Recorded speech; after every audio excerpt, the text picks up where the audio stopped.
Hello, in this video I'm gonna show you how to fix the issue when your phone is connected to mobile data, but you cannot use internet. To fix this issue, first let's make sure if we are connected to mobile data.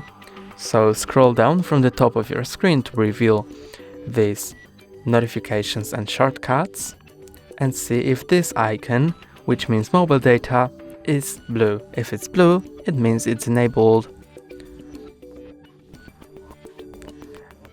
If it's enabled and you still don't have internet access, click on this icon, which is airplane mode, to enable airplane mode and wait for about 10 seconds.